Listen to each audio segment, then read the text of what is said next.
My daughter, who's in preschool, this little boy, Nicholas, sat across the table from her, and I was coloring with her, and he looked up at me and he said, Are you the Hulk? And I was like, well, no. And my daughter's like, yeah, he's the Hulk. My daughter is very proud. We go to the park, and then she goes to, kids. They try to make friends. She goes, my mom is Wonder Woman. And then the parents would look at me strangely, and I would go, every mother is a Wonder Woman.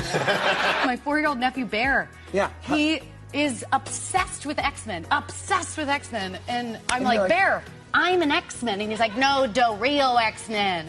And it's like the most infuriating. He's like going through a thing. He doesn't like my work. I remember my son having a friend come over. He was about 13. Yeah. And the guy was peppering him with Wolverine questions over and there was, my son was saying nothing. And I'm in the room next door and finally I hear this, listen, my dad is nothing like Wolverine. He is not tough. He's not cool. Don't ask me any more about it. My kids think that I'm related to the Hulk. I'm using it, and I'm getting them to eat their vegetables. I'm like, I'm going to go call the Hulk because you guys are not eating your veggies, and he's going to come and take your toys. And I go behind this wall, and I'm like, Argh! And they're like, no, Hulk, no come, Hulk. I have multiple nephews. My nephew, Thomas, he was telling all the school kids that his uncle was Superman. The teacher then said, Thomas, that we don't lie in school. And then my sister-in-law was pulled aside when she was picking him up. The teacher said, look, she was saying that his uncle is Superman. She went, I hate to tell you this. It's all true.